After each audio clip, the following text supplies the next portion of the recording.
باوقار علماء کرام ذوی الاحترام نقیب اجلاس محب گرامی حضرت حافظ وقاری حسان رضا صاحب قبلہ، شاعر خوشگلو بلبل باغ رسالت، محب محترم حضرت اختر پرواز نعیمی صاحب قبلہ، اراکین جلسہ، السلام علیکم ورحمۃ اللہ تعالی وبرکاتہ۔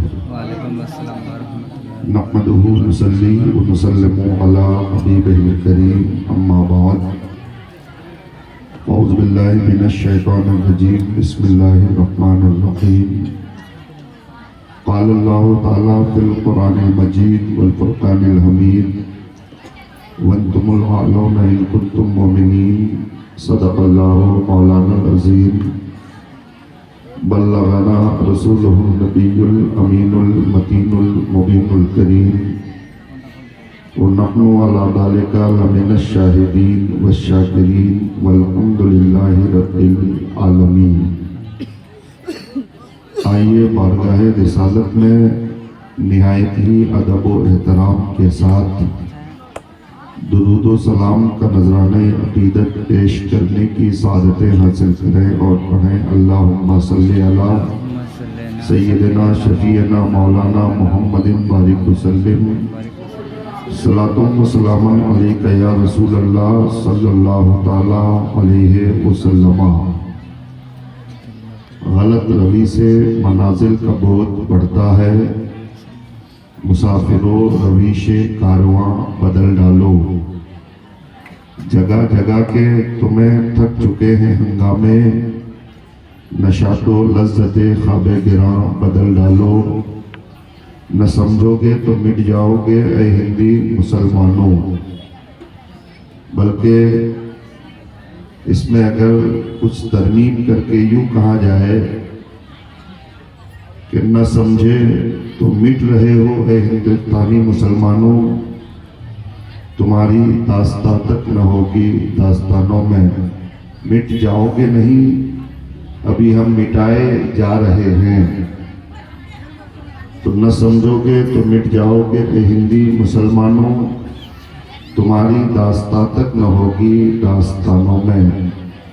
حضرات، سر شام سے لے کر اب تک آپ نے بہتر انداز میں نعت نبی بھی سماعت فرمایا اور اچھی تقریر بھی آپ کے سامنے کی گئی۔ تقریریں جتنی بھی آپ سنیں، محفلوں میں جتنی بار آپ جائیں، یہ بڑی چیز نہیں ہے، بڑی بات یہ ہے کہ آپ نے سنی ہوئی تقریروں پر عمل کتنا کیا ہے، علماء کے بیانات کو سن کر آپ گناہ سے کتنا دور ہوئے ہیں، شعراء کرام کی نعتیں سن کر اپنے دل و دماغ پر رسول اللہ کی محبت آپ نے کتنا بیٹھایا ہے۔ مسئلہ یہ ہے کہ ہمیں دین کی باتیں سن کر دیندار بننے کی ضرورت ہے۔ صرف سن لینا یہ کمال نہیں، صرف جلسوں میں چلا جانا کمال نہیں، کمال تو یہ ہے کہ ہم جلسے میں جس طرح گنہگار گئے تھے، جلسے سے واپس ہوں تو گناہوں کو چھوڑ کر آئیں، ہم نیک بن کر لوٹیں، ہمارے نامہ اعمال میں نیکیوں کا اضافہ ہو۔ لیکن بڑے افسوس کے ساتھ یہ کہنا پڑتا ہے کہ مسلمان جلسہ تو سجاتا ہے، کانفرنسیں کر لیتا ہے، غوث و خواجہ کے نعرے لگا دیتا ہے، لیکن غوث و خواجہ کی تعلیمات پر عمل نہیں، غریب نواز کی محبت کا ہم دم بھرتے ہیں، لیکن غریب نواز کے بتائے ہوئے راستے پر چلنے کے لیے تیار نہیں۔ غوث اعظم کا دامن نہیں چھوڑیں گے، لیکن ہم گناہوں سے رکنے کا نام نہیں لیتے۔ اے میری ملت کے لوگوں، اے میری قوم کی ماؤں، بیٹیوں، بہنوں، کان کھول کر سن لو۔ یقیناً اگر بزرگوں سے محبت ہے، اگر ولیوں سے محبت ہے، اگر اللہ والوں سے محبت ہے، تو محبت کی سب سے بڑی نشانی یہ ہے کہ اللہ والوں کے طریقے پر زندگی گزارو، غوث و خواجہ کے بتائے ہوئے اصول کے مطابق زندگی گزارنے کی کوشش کرو۔ گناہوں سے دور رہنا یہ ولیوں سے محبت ہے، مسجد سے قریب ہونا یہ اللہ کے ولیوں سے محبت ہے، گناہوں سے توبہ کر لینا یہ حقیقت میں اللہ والوں کی محبت ہے۔ آپ ایک طرف گناہ کرتے جاتے ہیں، دوسری طرف اللہ کے ولیوں کی محبت کا دم بھرتے ہیں، تو یہ محبت نہیں، یہ دکھاوا ہے، یہ محبت نہیں، یہ منافقت ہے۔ اس لیے آپ کو اگر اللہ والوں سے محبت ہے تو اللہ والوں کے نقش قدم پر چلیے۔ آج دیکھیے، میں چونکہ یہ وقت تقریر سننے اور سنانے کا نہیں ہے، تقریر سننے اور سنانے کے لیے ہر طرح سے بیدار رہنا ضروری ہے۔ حضرات محترم، یہ سونے کا وقت ہے، رات کا وہ آخری پہر ہے، لیکن خوشی اس بات کی ہے کہ رات کے اس اخیر وقت میں بھی کثیر تعداد میں، بڑی تعداد میں آپ موجود ہیں۔ آپ کی تعداد تو اچھی ہے، لیکن سماعت بھی اچھی ہو تو دو چار باتیں آپ کے سامنے رکھ کر میں اپنی تقریر سمیٹنے کی کوشش کروں گا۔ حضرات محترم، میرا چہرہ آپ کے لیے نیا نہیں ہے، ایک لمبے زمانے تک ہر مرحلے میں، ہر موقع پر میری تقریریں، ہر ٹاپک، عنوان اور موضوع پر آپ سن چکے ہیں۔ حضرات محترم، یقیناً صبح و شام میری تقریریں آپ نے سنا ہے، لیکن آج میں آپ کے سامنے کچھ باتیں ایسے رکھنے جا رہا ہوں کہ اس پر عمل کرنا ضروری ہے۔ آج ہمارا معاشرہ کہاں جا رہا ہے؟ ہم اپنے معاشرے کو ان حالات کے سے دوچار کرتے ہوئے نظر آتے ہیں۔ آج ہمارا مسلمان بھائی صرف دکھاوا اور فیشن کی زندگی گزارنے کے لیے تیار ہے۔ آج کا مسلمان بالکل لیبرل مسلمان بنتا جا رہا ہے، آج کا مسلمان بالکل سیکولر مسلمان بنتا جا رہا ہے۔ حضرات محترم، لیبرل مسلمان کا مطلب یہ ہے کہ ان کو مولوی کی بات اچھی نہیں لگتی، ان کو امام کی بات اچھی نہیں لگتی، ان کو اپنے عالم کی بات اچھی نہیں لگتی، ان کو اپنے خطیب کی بات اچھی نہیں لگتی، ان کو دینی رہبر و رہنما کی بات اچھی نہیں لگتی۔ آپ دیکھیے، لوگ مولویوں کی باتیں سنتے ہیں اور اس پر عمل نہیں کرتے، بلکہ بسا اوقات تبصرہ کرتے ہیں کہ مولویوں کا کام بولنا ہے، بولنے دو۔ علماء سمجھاتے ہیں لیکن اس کے خلاف عمل کرتے ہیں۔ آپ کا خطیب جمعہ کے دن مسجد کے منبر پہ بڑی دل گداز انداز میں آپ کے سامنے جہنم کا عذاب، آپ کو قبر کے عذاب سے ڈرانے کی کوشش کرتا ہے، لیکن آپ سمجھنے کے لیے تیار نہیں، اور بڑی بے باکی اور نڈر پنا کے ساتھ آپ کہتے ہیں مولویوں کا کام بولنا ہے، بولنے دو۔ اللہ اللہ، مولوی آپ کو پسند نہیں، مولوی کی بات آپ کو پسند نہیں۔ حضرات محترم، مولوی کہتا ہے مسجد کے قریب آؤ، آپ مولوی کی بات نہیں سنتے۔ علماء کہتے ہیں کہ گناہوں سے باز رہو تو آپ علماء پہ تبصرے کرتے ہیں۔ اللہ اللہ، لیکن یہی مولوی آپ کو اپنے بیٹے کے نکاح کے لیے اسی مولوی کی ضرورت ہے، آپ کو مسجد کے خطاب کے لیے اسی عالم کی ضرورت ہے، آپ کا باپ مر جائے تو اس کے نماز جنازہ کے لیے اسی عالم کی ضرورت ہے۔ جس عالم کے خلاف ہوٹل میں بیٹھ کر تبصرہ کرتے ہو، اسی عالم کو آپ اپنے باپ کی روح کے آسان نکالنے کی آسانی کے لیے آپ سورہ یاسین پڑھوانے کے لیے لے جاتے ہو۔ اللہ کے عزت و جلال کی قسم، اے میری قوم کے لوگوں، علماء کی باتیں مانو، علماء کی باتیں سن کر عمل کرنے کی کوشش کرو. عالم آپ کا دشمن نہیں ہے بلکہ اس کائنات میں اگر سب سے زیادہ کسی کو آپ کی فکر ہے تو وہ آپ کے علماء ہے. آپ کا خطیب آپ کا امام ہے. آپ کا رہبر و رہنما اگر سب سے بڑا کوئی ہے, آپ کے لیے اگر بہتر اور بھلائی سوچتا ہے سب سے زیادہ, تو آپ کا عالم ہے. لیکن آپ یہ سمجھتے ہیں کہ یہ مولوی تو ہمیں مسجد میں جانے کے لیے کہہ رہا ہے, قبر کا عذاب سنا کر ڈرانے کی کوشش کرتا ہے. اللہ اللہ, ایک ڈاکٹر ہے, آپ کے پیٹ میں 5 mm کا پتھر ہے. آپ ڈاکٹر کے پاس گئے, اس ڈاکٹر نے آپ کا پیٹ ایک کتا چیر کر زخم لگا کر پتھر نکال دیا. آپ کا درد کم ہو جاتا ہے, آپ ڈاکٹر کی تعریف کرتے ہیں. حالانکہ آپ کے ڈاکٹر نے پتھر نکال کر آپ کو آرام تو دیا ہے, لیکن اس پتھر نکالنے کے چکر میں آپ کا پیٹ کاٹ دیا ہے, آپ کے پیٹ میں زخم لگا دیا ہے, اور اس کے بدلے میں پیسہ بھی لیا ہے. پھر بھی آپ اس ڈاکٹر کی تعریف کرتے ہو, دوستوں سے کہتے ہو اچھا ڈاکٹر ہے, میرے درد کو ختم کر دیا.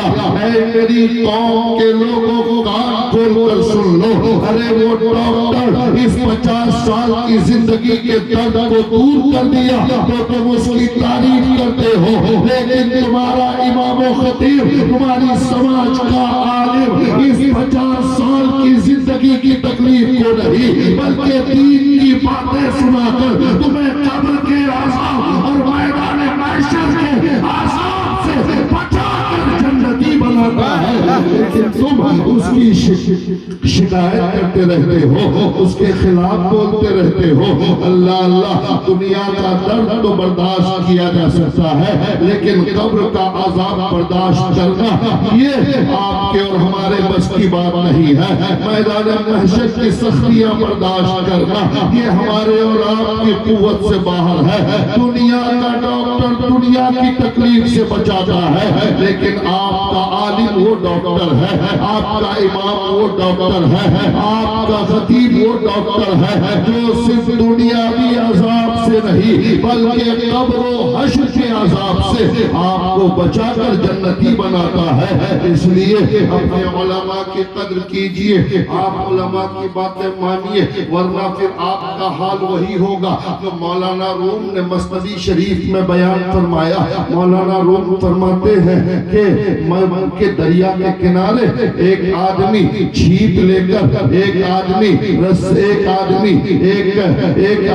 ایک رسی اور ایک تاگا اور ایک کیل لے کر دریا کے کنارے مچھلی پکڑنے کے لیے پہنچتا ہے. آپ نے بھی کبھی چھیپ کے ذریعے, ڈنڈے کے ذریعے آپ نے مچھلیاں پکڑی ہیں. اللہ اللہ, جب وہ آپ مچھلی پکڑنے جاتے ہیں تو وہ جو کیل ہوتی ہے ٹیڑھی, اس میں آپ دانا ڈالتے ہیں, دانا ڈال کر سامان پانی میں ڈالتے ہیں تو وہ مچھلی اس کو دانا سمجھ کر, چارہ سمجھ کر, اپنی خوراک سمجھ کر کھانے آتا ہے. اس مچھلی کو یہ پتا نہیں کہ اس دانے کے اندر ایک کیل ہے لوہے کی جو میرے گلے میں پھنسے گی, میں پکڑی جاؤں گی. اللہ اکبر, سامنے مچھلی کو پکڑنے کے لیے ایک کیل لٹک رہی ہے, اس پہ خوراک ہے, دانا ہے.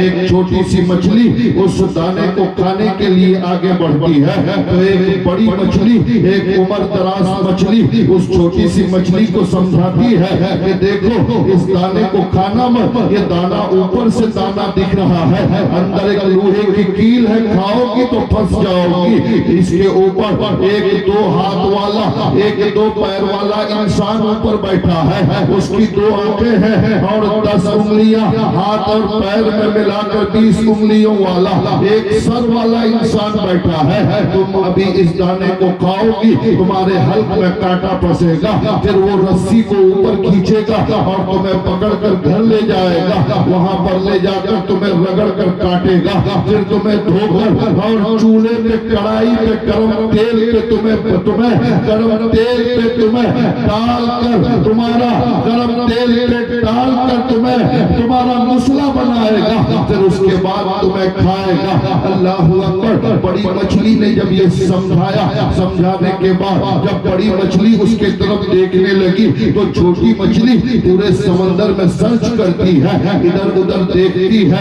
اس نے کہا کہ تم مجھے بے وقوف سمجھتی ہو، یہاں نہ تو کوئی 10 ہاتھ والا 2 ہاتھ والا انسان نظر آ رہا ہے، نہ 2 آنکھ والا آدمی نظر آتا ہے، نہ یہاں تیل کی کڑھائی ہے، نہ چولہا ہے، نہ آگ ہے، نہ چاقو ہے، کچھ بھی نہیں ہے۔ تم بڑی مچھلی ہمیں بے وقوف بنا رہی ہو، تم دقیانوس و پرانے خیالات کی ہو، اس سے کہانی کی باتیں سنا رہی ہو، اس لیے مجھے تمہاری بات نہیں ماننی ہے۔ اللہ اکبر۔ وہ مچھلی سمجھا کر چلی جاتی ہے اور چھوٹی مچھلی اس دانے کو منہ میں ڈالتی ہے، کانٹا پھنستا ہے، پھنسنے کے بعد وہ آدمی اس مچھلی کو باہر نکالتا ہے، اسے کاٹنے دھونے کے بعد گرم تیل پہ جب ڈالتا ہے اور وہ تلنے لگتی ہے، اللہ اللہ، تب اسے احساس ہوتا ہے کہ کاش اس بڑی مچھلی کی بات مان لیا ہوتا تو آج تیل میں ڈالنے سے بچ جاتی، آج اس تکلیف میں چل کر مرنے سے بچ جاتی۔ اللہ اللہ، لیکن اس وقت اس مچھلی کے لیے افسوس کے علاوہ کوئی راستہ نہیں ہے۔ اے میری قوم کے لوگوں، کان کھول کر سن لو، جس طرح اس چھوٹی مچھلی نے اپنے سے بڑی عمر کی مچھلی کی بات کو یہ کہہ کر ٹال دیا کہ یہ دقیانوس ہے، یہ بڑی مچھلی ہمیں بہکانا چاہتی ہے، اللہ اللہ، اسی طرح آج کا مسلمان علماء کی باتیں نہیں سن کر جب قبر میں پہنچو گے اور عذاب کے فرشتے آئیں گے تو اس وقت اپنے علماء کی باتیں یاد آئیں گی، کاش میں عالم کی بات مان لیا ہوتا تو قبر کے عذاب سے بچ جاتا، قبر کی سختیوں سے بچ جاتا، لیکن وہاں آپشن نہیں ہوگا، وہاں بجائے وہاں دبنے کے علاوہ، وہاں سزا پانے کے علاوہ اور کوئی آپشن باقی نہیں رہے گا۔ اس لیے اگر آپ چاہتے ہیں کہ قبر کے عذاب سے بچیں، آپ اگر چاہتے ہیں کہ حشر کے عذاب سے بچیں، آپ اگر چاہتے ہیں کہ آپ کی قبر آپ کو دبا کر برباد نہ کر دے تو آپ علماء کی باتیں مانیے، قرآن و حدیث کی باتوں پہ چلنے کی کوشش کیجئے۔ دیکھیے بڑا فیشن کا دور ہے اس وقت، جو ہمارے علاقے میں شادی بیاہ کا رواج بڑے عروج پر ہے، ہر دن کہیں نہ کہیں دعوتیں ہیں، بلکہ یہ 2-3 مہینہ یعنی رمضان سے پہلے دعوتوں کا ایسا سیلاب ہے، مانو کہ ہر دن کچھ دنوں میں تو ایسا ہوتا ہے کہ ایک آدمی کو اکیلے 2-3 جگہ دعوتیں اٹینڈ کرنی پڑتی ہے۔ اللہ اکبر۔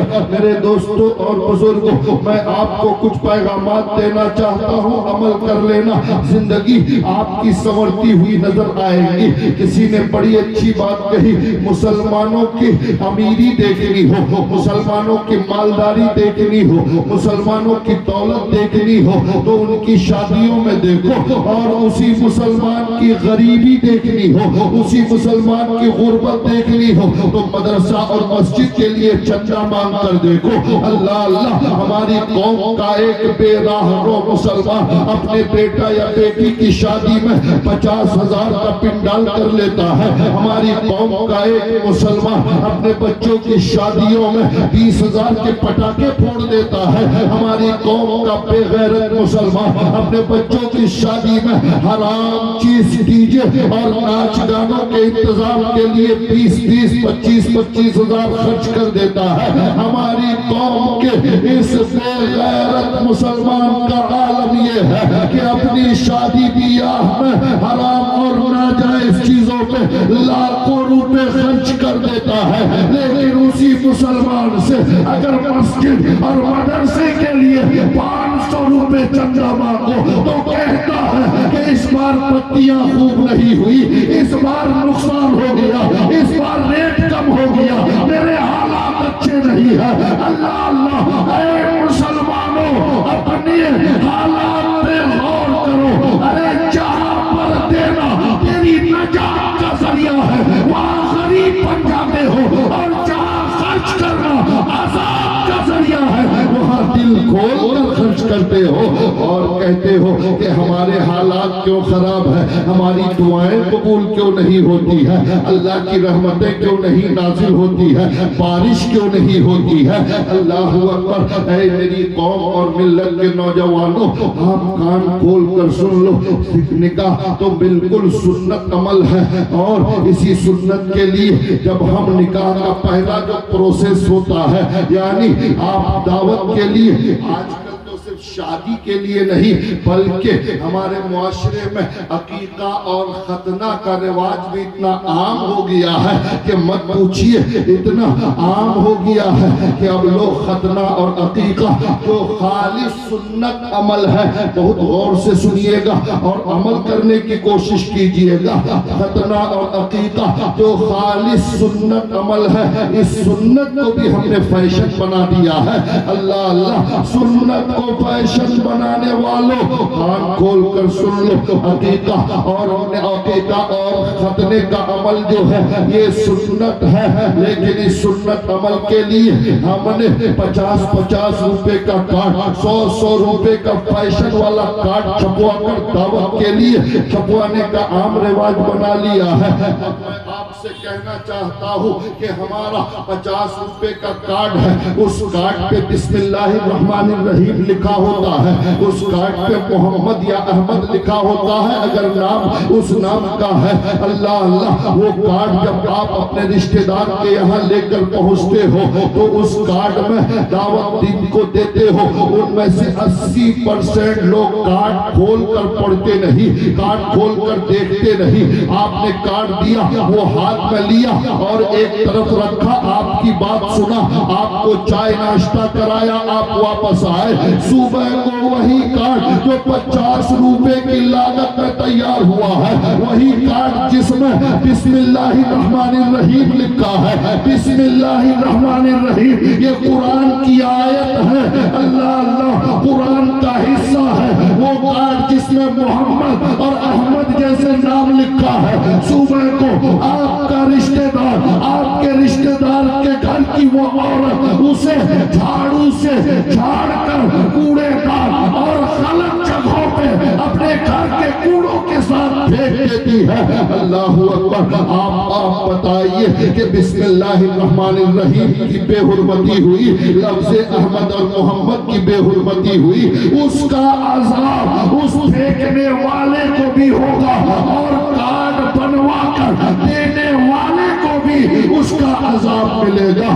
اللہ اللہ، آپ اندازہ لگائیے کہ بسم اللہ الرحمن الرحیم پڑا تھا بغداد کے ایک شہر کے، بغداد کی ایک سڑک پہ اس زمانے کا بہت بڑا شرابی جس کا نام بشر حافی تھا، صبح سے شام تک شراب کی دکان میں پڑا رہتا تھا۔ ایک دن شراب کے نشے میں بشر حافی جاتا ہے، چلتا ہے بغداد کی گلیوں سے، اس کی نگاہ زمین پہ پڑی تو کاغذ کا ایک ٹکڑا نظر آیا جس پہ بسم اللہ الرحمن الرحیم لکھا تھا۔ اللہ اللہ، اس نے جھک کر کاغذ کے اس ٹکڑے کو اٹھایا جس میں اللہ کا نام لکھا تھا۔ اس نے اگرچہ شراب پی رکھا تھا، اگرچہ شرابی تھا، دن رات شراب کے نشے میں پلٹ رہتا تھا، لیکن اللہ کے نام کو زمین پر دیکھا تو پکار اٹھا، اے پروردگار تیرا نام زمین پر پڑا رہے، یہ مجھے گوارا نہیں۔ اللہ اکبر۔ گھر لاتا ہے، اسے خوشبو لگاتا ہے، گھر کی اونچی جگہ پہ رہتا ہے، رکھنے کے بعد پھر شراب خانے پہ پہنچتا ہے، ابھی شراب خانے میں بیٹھتا ہے، شراب خانے کے دروازے پہ دستک ہوتی ہے، کہا کون ہے؟ کہا اللہ کا قاصد ہوں، اللہ اللہ اللہ کے طرف سے آیا ہوں۔ اللہ اکبر۔ خالی پیر دوڑ جاتے ہیں کہ مجھ شرابی کے دروازے پہ اللہ کا قاصد آیا ہے۔ اللہ اکبر۔ دروازہ کھولا، اللہ کا قاصد موجود ہے۔ اللہ اکبر۔ کہا بشر حافی، تو نے جو اللہ کے نام کی عزت کیا ہے، اللہ تم سے راضی ہو گیا ہے۔ اتنا سننا تھا کہ شراب خانے کو آگ لگاتا ہے، شراب سے توبہ کرتا ہے اور اللہ اللہ کرتا ہوا گھر سے نکل جاتا ہے۔ اللہ اللہ۔ پھر بشر حافی تو شراب کے نشے میں گرتا پڑتا رہتا تھا، جسے اہل بغداد حقارت کی نظر سے دیکھا بھی اللہ کے نام کی عزت کی وجہ سے اتنا عزیز ہو گیا ہے، اللہ کی نگاہ اللہ کی بارگاہ میں اتنا پیارا ہو گیا ہے کہ اب بشر حافی خالی پیر بغیر جوتا اور چپل کے جن جن راستوں سے گزرتا ہے، اللہ کے طرف سے اس علاقے کے جانوروں کو یہ حکم دے دیا گیا ہے، اے جانوروں خبردار میرا بشر جن راستوں سے گزرے ان راستوں پہ پیشاب پاخانہ مت کرنا۔ اللہ اکبر، یہ مقام حاصل ہوا ایک شرابی کو، حضرت بشر حافی کو، کیوں کہ اس کے اللہ کے نام کو اس نے زمین سے اٹھا کر عزت کی جگہ پہ رکھا، تو ایک شرابی کو نام خدا کی عزت کرنے پر، قرآن کی آیت کی عزت کرنے پر ولایت مل جاتی ہے، اللہ کا ولی بن جاتا ہے۔ اسی مقدس آیت کو آپ اپنے کارڈ میں لکھ کر اسے کوڑا دان کرکٹ دان میں ڈال کر اللہ کے نام کی، قرآن کی سورت کی، لفظ محمد کی بے حرمتی اگر کرتے ہو تو اللہ کی بارگاہ میں میدان محشر میں ضرور جواب دینا پڑے گا۔ نعرہ تکبیر، نعرہ رسالت، مسلک اعلیٰ حضرت، عرس پاک، شان خطابت، مفتی فیروز عالم مصباحی، سبحان اللہ۔ اللہ کی بارگاہ میں جواب دینا پڑے گا، اس لیے آپ کہو گے پھر دعوت کیسے دیں، تو جب آپ پہنچتے ہی ہو، زبان سے کہتے ہی ہو کہ فلاں دن ہمارے یہاں دعوت ہے، تو کارڈ دینے کی کیا ضرورت ہے؟ سوشل میڈیا کا دور ہے، ہر گھر میں اینڈرائیڈ موبائل ہے، ہر گھر میں کہ لوگ واٹس ایپ سے جڑا ہوا ہے۔ حضرات محترم، آج تو حال یہ ہے کہ ہماری ماں بہنیں گھر میں کیا کھانا پکاتی ہے اس کا ویڈیو، اس کا فوٹو لے کر اپنے میکے میں بھیج دیتی ہے، امی جان آج یہ کھانا پکایا ہے، آج ایسا کھانا پکا ہے۔ اللہ اللہ، جس موبائل کا اتنا غلط استعمال کرتے ہو، اسی موبائل کے واٹس ایپ میں اپنے شادی یا ختنے کے کارڈ کا فوٹو صرف بنا کر، یعنی پرنٹ مت نکالو، صرف ڈیزائن بنا کر اس کو واٹس ایپ کے ذریعے دعوت دو، تاکہ اس کی بے حرمتی نہ ہو، وہ کسی کوڑا کرکٹ میں نہ ڈالا جائے۔ اللہ اکبر، ماحول بناؤ گے تو بن جائے گا، اور جب ہم ایسا کریں گے، جب ہر کام ہمارے موبائل سے ہوتا ہے تو شادی کی دعوت بھی موبائل سے ہوگی، کسی نہ کسی کو آگے بڑھنا پڑے گا۔ اس کے دو فائدے ہیں، ایک تو یہ ہے کہ اللہ کا کلام برباد ہونے سے بچے گا، اللہ کے کلام بے حرمتی سے بچے گا، نام محمد کی بے حرمتی کے عذاب سے ہم بچیں گے۔ دوسرا فائدہ یہ ہوگا کہ 1000 2000 5 10 ہزار کے خرچ سے بچ کر وہی پیسہ جو ہم نے کارڈ پہ برباد کیا ہے، وہی پیسہ ہم اپنے بچوں کی تعلیم پہ لگا دیں گے، تو معاشرہ سدھرتا اور معاشرے میں ایک نیا انقلاب پیدا ہوتا ہوا نظر آئے گا۔ حضرات محترم، آپ اندازہ لگائیے کہ ہم انجانے میں کتنی بڑی غلطیاں کر بیٹھتے ہیں۔ اور دوسری بات یہ ہے کہ عقیقہ یہ ایک سنت عمل ہے، اس کو آپ فیشن مت بنائیے۔ آج کل حالات یہ ہے کہ آدمی ایک دوسرے کی دیکھا دیکھی، دنیا والوں کو اپنا اسٹیٹس دکھانے کے لیے، میں بڑا آدمی ہوں، میرے پاس بہت دولت ہے، بہت پیسہ ہے، ایک دوسرے کو دکھانے کے لیے اس نے 50,000 کا پنڈال کیا تو میں 1 لاکھ کا کروں گا۔ میرے گاؤں کا فلاں آدمی اگر کیٹر اسلام پور سے بلایا تو میں سلیگوڑی سے بلاؤں گا، اس نے ایک پلیٹ کھانے پہ 200 خرچ کیا تو میں 400 خرچ کروں گا۔ یعنی صرف دنیا والوں کو دکھانے کے لیے آج مسلمان فیشن کے دور میں اتنا آگے نکل چکا ہے کہ دین کو اس نے بھلا دیا ہے، نبی کی شریعت کو بھلا دیا ہے، سنت مصطفیٰ کو پس پش ڈال دیا ہے۔ اللہ اکبر، اے میری قوم کے زندہ دل مسلمانوں، اگر میری بات تمہارے